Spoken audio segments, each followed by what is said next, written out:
Antes de ir a nuestro pasaje, quiero que entendamos una idea que creo que va a ser útil para discernir de lo que vamos a hablar.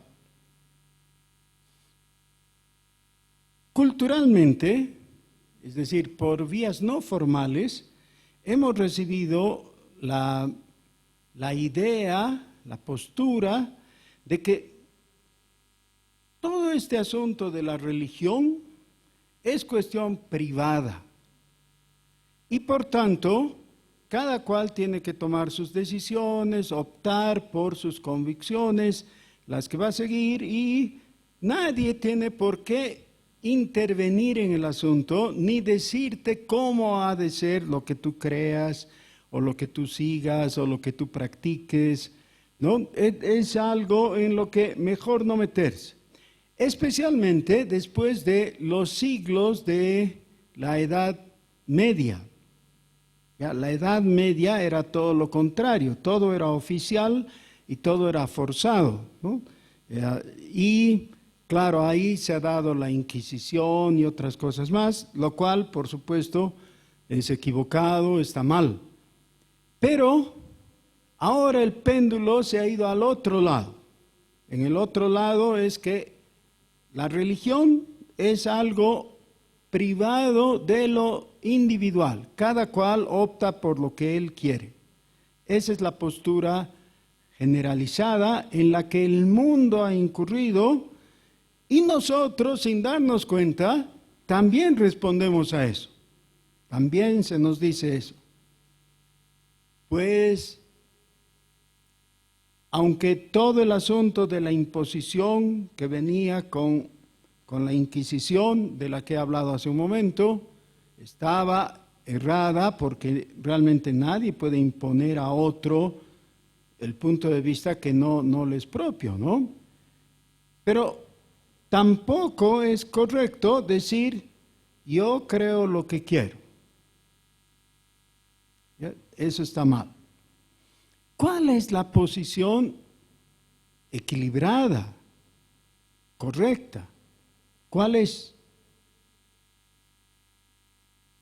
Ahora, en el mundo posmoderno, que ha hecho carne de esto que les digo, de que la religión es algo privado, se da el fenómeno que entonces la verdad ya no es absoluta, es relativa. Porque si tú puedes escoger lo que vas a creer, eso es válido solamente para ti. Para los demás no vale, ¿no? Y lo que el otro te quiere decir, tú si quieres lo aceptas o si quieres lo rechazas. Y al final de todo, la gran norma es la comodidad.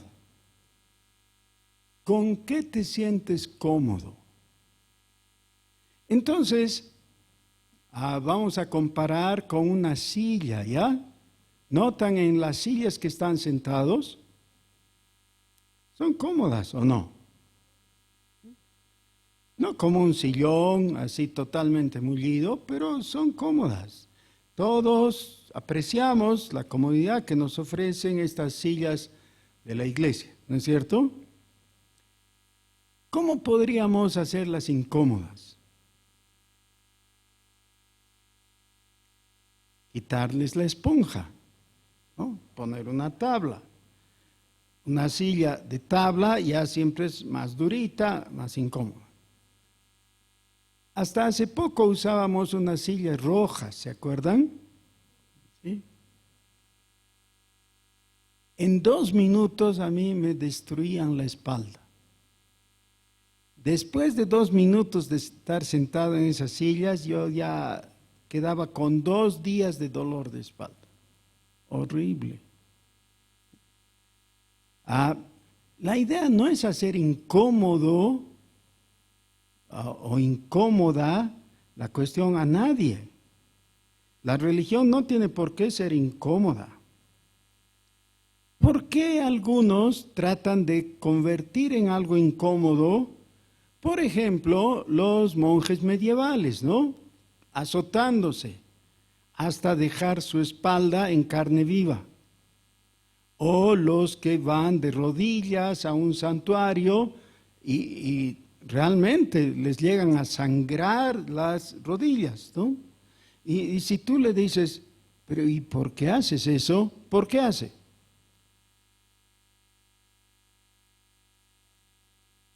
Por penitencia, sí. Creen que de alguna manera están logrando algo que le agrade a Dios. Y claro, en mi mente no entra, ¿por qué habría de agradarle a Dios que me sangren las rodillas? Con todo el dolor que eso conlleva, ¿no? ¿Por qué? Yo también he hecho una tesis. Después de la licenciatura he estudiado una maestría en teología. Mi tesis era acerca de el culto, el culto presbiteriano. Y la propuesta es que solo una sana teología puede producir un culto agradable a Dios. ¿Por qué les estoy mencionando esto? El cristianismo está basado en algo que en filosofía, en el término sencillo, se llama la propuesta. La propuesta. Pero que se usa otra palabra muy cercana, es la proposición. Ahora, si tú hablas con un budista, por ejemplo, y le dices, amigo budista, ¿qué dices tú acerca de la verdad? Y el budista te puede decir algo así como que cuando miras la luz y llenas tus pulmones de aire, eso produce una capacidad en tu interior para recibir y proyectar la verdad.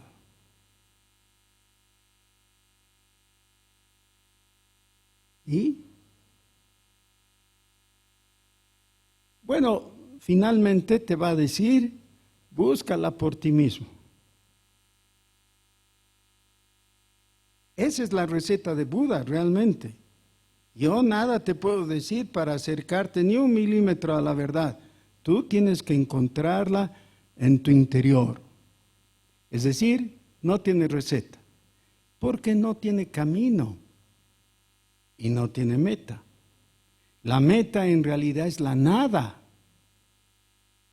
literalmente. El domingo pasado hemos leído con atención y hemos estudiado el capítulo 10 del libro de los Hechos. Hemos visto todo ese relato de lo que pasó con el apóstol Pedro y cómo él es encomendado para llevar el evangelio a Cornelio.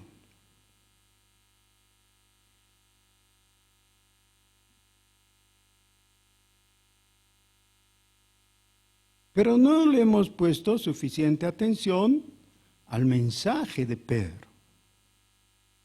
Hemos visto lo que hizo, la visión que tuvo, el encuentro con Cornelio, las explicaciones, la equivocación de Cornelio al querer adorar a Pedro. Hasta ahí más o menos lo hemos observado. Pero no hemos visto qué es lo que dice Pedro. Y eso es lo que vamos a hacer ahora. Y yo requiero de ustedes que lo guarden en su mente. No porque yo lo predique, sino porque está en la palabra y es de importancia vital para sus corazones. Así que por favor, de ninguna manera obvien el asunto. Ya pónganle mucha atención. Hechos capítulo 10, versículo 34. Entonces Pedro, abriendo la boca, dijo: en verdad comprendo que Dios no hace acepción de personas, sino que en toda nación se agrada del que le teme y hace justicia.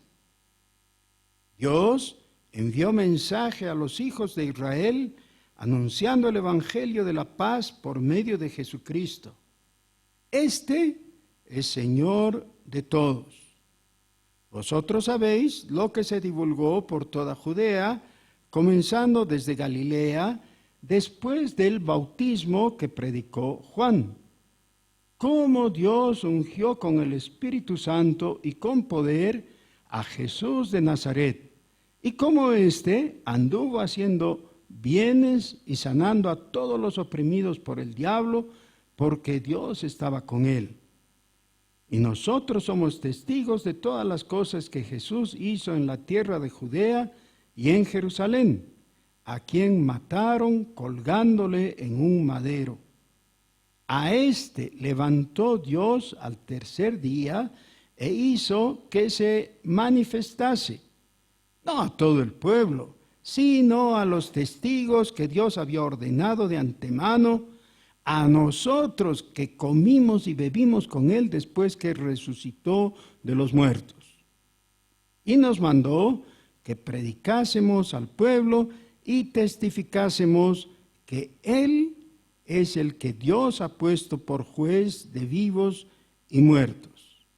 De este dan testimonio todos los profetas, que todos los que en él creyeren recibirán perdón de pecados por su nombre. Mientras aún hablaba Pedro estas palabras, el Espíritu Santo cayó sobre todos los que oían el discurso. Amén. Qué dramático, ¿no? El Espíritu Santo cayó sobre los que oyeron el discurso. Porque al fin y al cabo era el gran Pedro, ¿o no? No, porque ya hemos visto en 2 capítulos antes, cuando Felipe estaba predicando, Felipe era solo un diácono, pero también el Espíritu Santo cayó sobre los samaritanos. No es por el predicador, es por el mensaje. Y porque en ese momento ha habido algo que ha despertado el espíritu para escuchar en los oyentes. Ese algo en realidad es alguien, es el Espíritu Santo. Entonces, necesitamos ponerle atención y vamos a tener 7 datos. Y el número es caprichoso, solamente lo he escogido para que podamos recordarlo, ¿ya? Tal vez alguien diga, pero hay 8, o hay 9, o hay 6 nomás, no importa, ¿ya? Es solo por razones didácticas. Pero 7 datos que necesitamos recordar y que algunos de ustedes que tienen la buena costumbre de anotar, pueden anotar ahora mismo. En primer lugar, en el versículo 36, dice, Dios envió mensaje a los hijos de Israel anunciando el evangelio de la paz por medio de Jesucristo. Este es Señor de todos.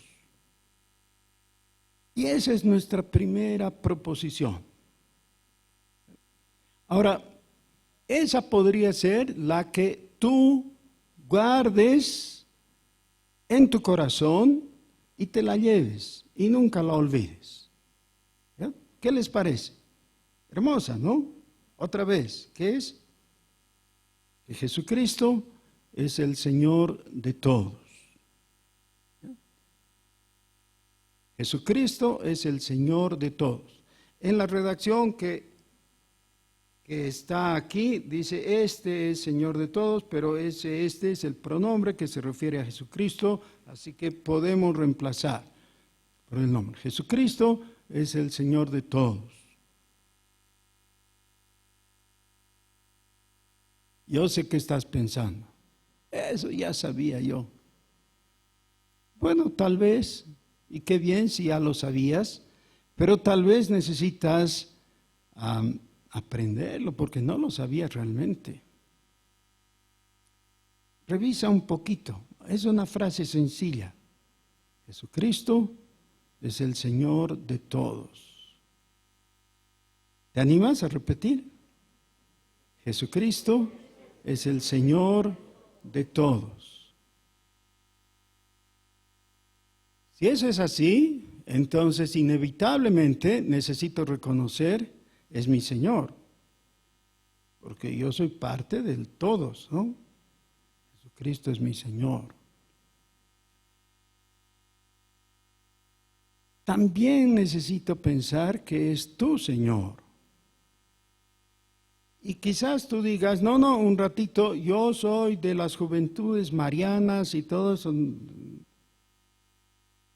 Bueno, está bien que lo digas, que lo creas, no sé, hay libertad de culto, pero necesitas saber la verdad de fondo. La verdad de fondo es que Jesucristo es Señor de todos. O tal vez digas, pero yo soy animista, yo creo en la Pachamama y todo eso, ¿no? Sí, pues necesitas revisar este dato que es de suma importancia. Jesucristo es Señor de todos. Bueno, pero podemos ser un poquito sincretistas, es decir, recibir la verdad tuya con la verdad mía, cada uno tiene su verdad y nos acoplamos y tú dices la Pachamama, yo digo Jesucristo y ya nos llevamos bien y el día de la chaya le brindamos para la Pachamama, el otro día en la Navidad festejamos a Jesucristo y ya todos en paz. ¿Todos en paz? ¿Sobre una mentira? La paz no se construye sobre la mentira, se construye sobre la justicia.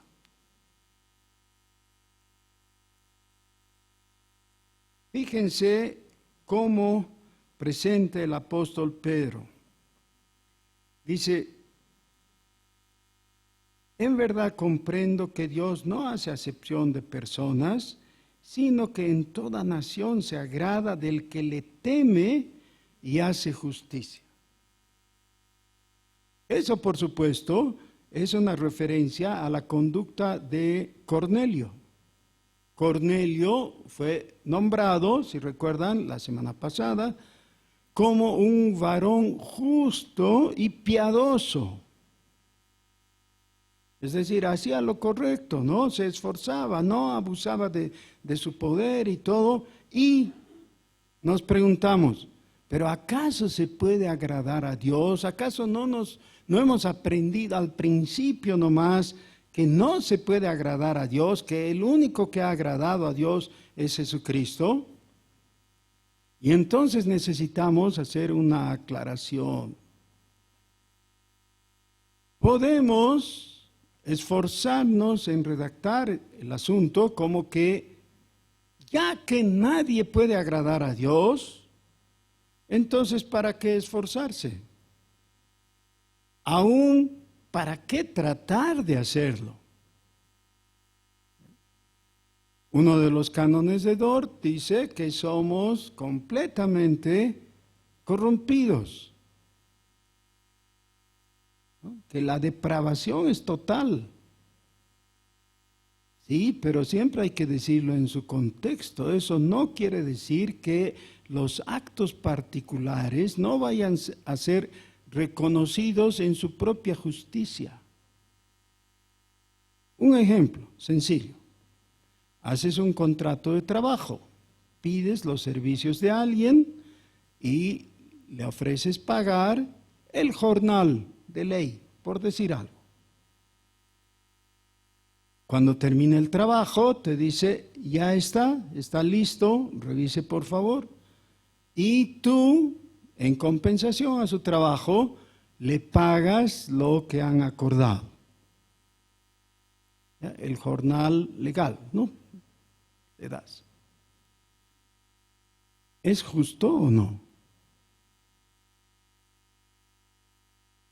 ¿No se animan a responder? Sí, es justo. Han hecho un convenio, han firmado o no firmado, solo de palabra, han dicho, por tu trabajo te voy a pagar tanto y le pagas. ¿Es justo o no? Sí, claro, es justo. Ahora viene la pregunta ya en el otro grado, ¿no? En el grado teológico. ¿Eso le agrada a Dios? Bueno, alguien podría decir, a Dios que le importa eso. Pero insisto, ¿le agrada a Dios? Sí, sí, correcto. Porque el reino de Dios no consiste en bebida o comida, sino en justicia. Justicia. Obrar correctamente es hacer justicia y eso le agrada a Dios. Ahora, quitemos la equivocación. Una conclusión equivocada sería decir, entonces esa persona que hace justicia, que cada vez que contrata y paga lo que es debido, ya que le agrada a Dios, ese ya es salvo. ¿Ya es salvo? No, no es salvo. Solo que en los actos particulares de justicia que ha hecho, agradó a Dios. Correcto. La salvación no se obtiene por obras. Porque para poder obtener salvación por obras tendríamos que cumplir con todos los requerimientos de la ley. Santiago 2:10 dice que todo aquel que guarda toda la ley, pero ofende en un punto, se hace culpable de todos. Y entonces, aunque tus actos particulares en general sean de justicia, si has fallado en alguno, y nosotros sabemos que hemos fallado en más de uno, ¿no? No necesitamos demostrar eso. Somos culpables delante de Dios. La salvación no es por obras y no es por nuestra justicia.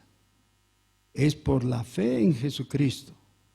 Pero todavía Dios sigue diciendo a lo bueno, ¿qué le dice?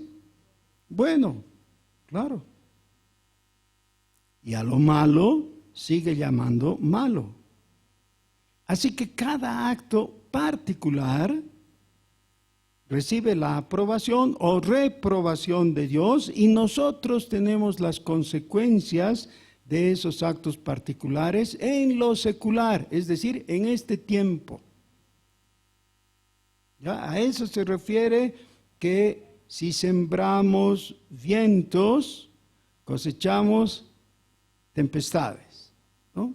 Lo que sembramos, eso cosechamos. Pero la salvación es por la fe en Jesucristo. Ahora, una vez que eso está aclarado, necesitamos recordar otra vez. Dice, Dios no hace acepción de personas. ¿Qué quiere decir? Que cuando Dios ve la conducta de alguien, no importa que sea creyente en Él o le sea un adversario, Él va a seguir diciendo que lo bueno es bueno y lo malo es malo. Y se agrada, dice, del que le teme y hace justicia. Ahora, todavía eso está vigente y sin embargo tenemos el elemento histórico y circunstancial que ocurrió hace 2000 años, por el cual Dios irrumpió en nuestra realidad. Dice el versículo 36, Dios envió mensaje a los hijos de Israel anunciando el Evangelio de la paz por medio de Jesucristo. Primeramente, pongamos atención a el Evangelio de la paz. Para algunos de ustedes eso ya es muy fácil de entender porque lo hemos hablado varias veces. Tengan paciencia, por favor, porque no todos lo entienden. Evangelio significa buena nueva. Y buena nueva tiene que ser buena. Es decir, algo por lo que uno esté dispuesto a alegrarse. Cuando alguien te dice, tengo buenas noticias para ti, no te cuenta que se ha derrumbado tu casa, ¿no ves? Eso no es buena nueva. Buena nueva es cuando ha pasado algo bueno que tú no sabías y te anotician. Yo tengo un vecino que él, en la época en que aquí se cerró la posibilidad de estudiar en la universidad temporalmente, se fue migrante a los Estados Unidos. Y ahí de llegada nomás lo enrolaron en el ejército. Parece que él no quería, pero lo llevaron casi a la fuerza, ¿no? Lo sorprendieron, lo enrolaron y cuando él se dio cuenta ya estaba en el barco de ida a Corea. Era la época de la guerra de Corea. Bueno, y él cuenta que en todo el trayecto, el viaje, fue temeroso, ¿no? Iba a entrar en una guerra que le era totalmente extraña y sin muchas ganas de entrar en combate y todo eso, pero en fin, ya estaba ahí. Y dice, cuando ya se veía tierra coreana, de repente hubo una gran sirena, metiendo una bulla tremenda. Y todos empezaron a festejar, a tirar sus gorras y dar gritos de júbilo y todo. Y él no entendía por qué. Así que preguntó. Y le dijeron, terminó la guerra. Así que llegó a una guerra que estaba terminando. Pero de hecho ganó el privilegio de ser un excombatiente de la guerra de Corea y hasta ahora tiene su pensión debido a eso. Ya no hubo combates, no hubo nada, pero ese es un evangelio, con minúsculas, pero es evangelio. Es una buena noticia de paz. No hay más guerra, no hay más guerra. ¿Por qué esto tendría que ser un evangelio o una buena noticia para nosotros? Dice que Jesucristo fue enviado trayendo el evangelio de la paz. Los que han estado aquí desde el principio del culto, como es debido, han escuchado el llamamiento que ha leído Andrés, nuestro director de culto de hoy. ¿Quién puede repetir? Más o menos, no necesitan haber memorizado, pero el llamamiento de hoy día era muy atinado. ¿Se acuerdan? ¿Quién puede? Parece que necesitamos más atención, ¿no? Andrés, ¿tú? ¿Puedes? Por favor. Venid, ved las obras de Jehová, que ha puesto asolamientos en la tierra, que hace cesar las guerras hasta los fines de la tierra, que quiebra el arco, corta la lanza y quema los carros en el fuego. Estad quietos y conoced que yo soy Dios. Seré exaltado entre las naciones, enaltecido seré en la tierra. Jehová de los ejércitos está con nosotros. Nuestro refugio es el Dios de Jacob. Amén. Amén. Esa es una proclamación teológica que describe el poder de Dios en funciones. ha traído paz. Pero esa paz fundamentalmente se establece entre Él mismo, entre Dios, el Dios creador, y nosotros. Saben que todos nosotros tenemos alguna impresión de la guerra. La guerra que ahora está vigente es entre Rusia y Ucrania, ¿no? Muchos de nosotros escuchamos diariamente las noticias de lo que está ocurriendo ahí. Y esperamos que en breve se termine esa guerra. En el tiempo de intercesión, cuando hemos orado, una de las peticiones que hemos hecho era justamente esa, ¿no? Que termine la guerra entre Rusia y Ucrania, porque la guerra significa muerte, destrucción, dolor, tristeza, etc.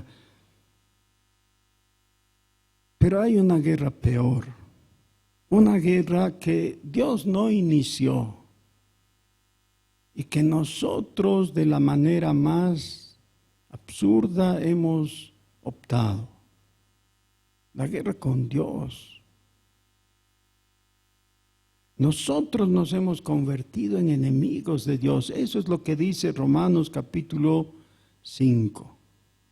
Éramos enemigos de Dios.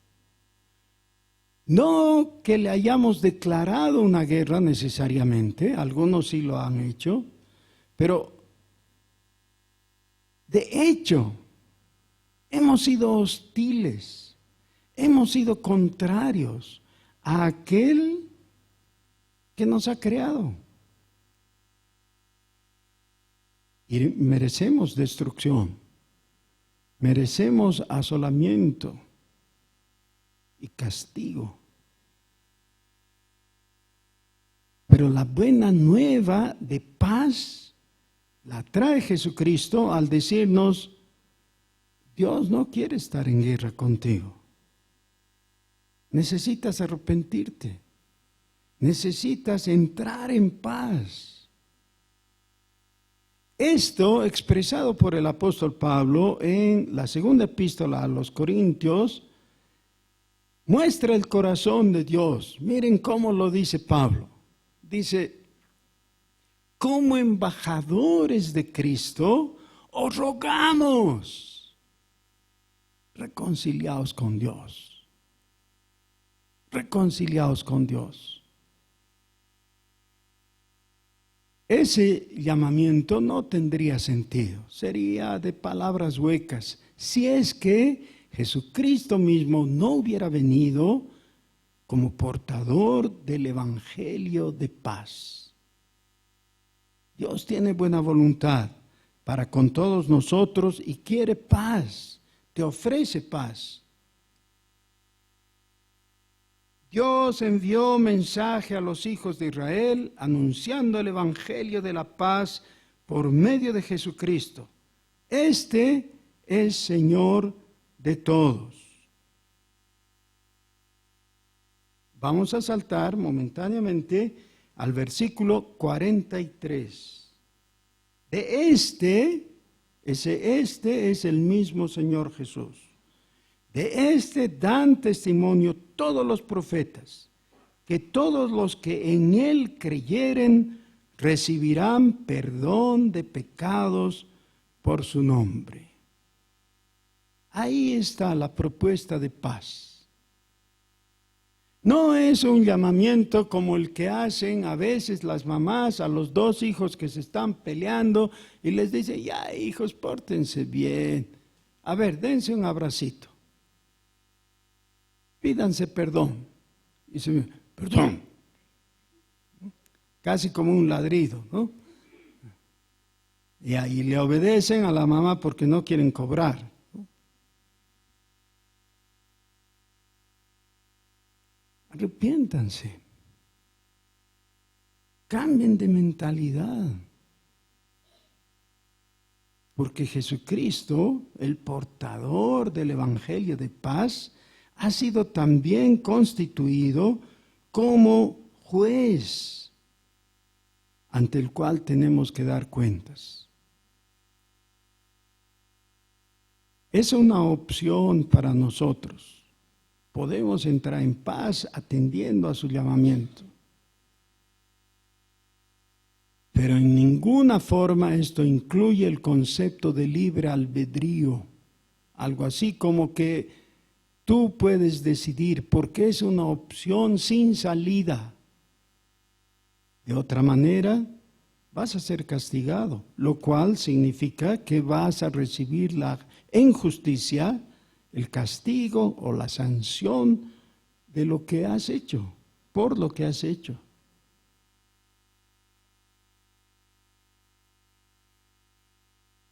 Versículo 42. Y nos mandó que predicásemos al pueblo y testificásemos que Él es el que Dios ha puesto por juez de vivos y muertos.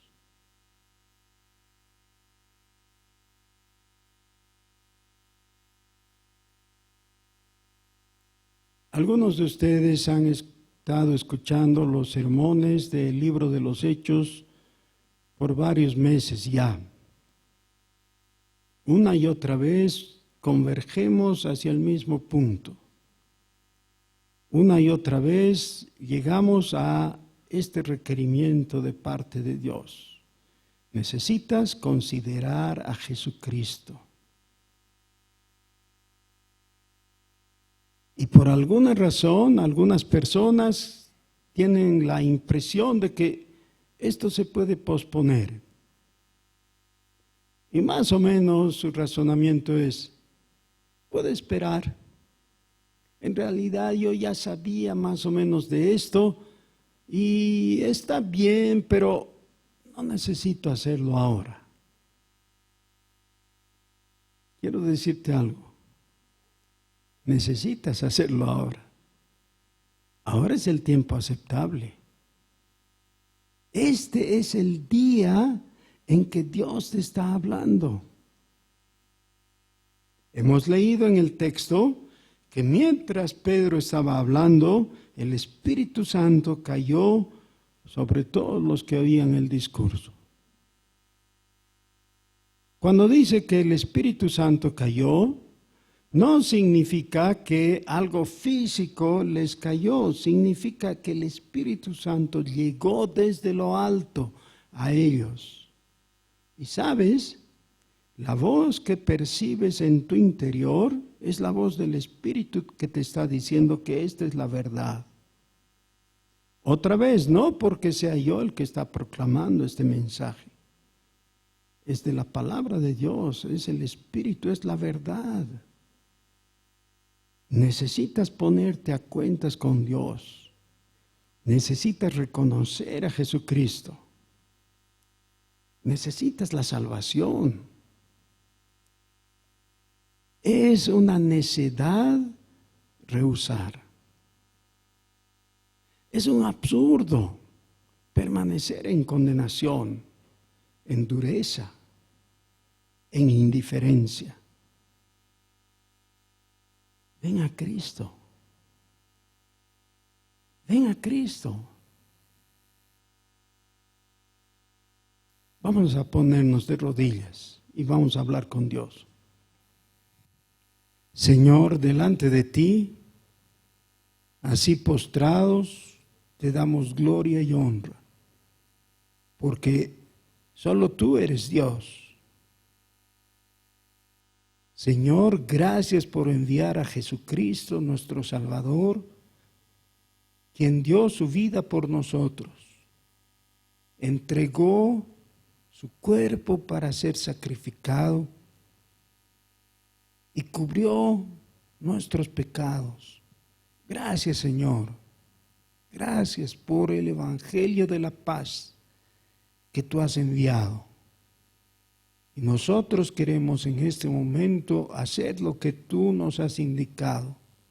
Confesar que Jesucristo es nuestro Señor. A ti sea toda la gloria. Gracias por darnos la salvación gratuita. Bendito sea Señor Jesús. Amén.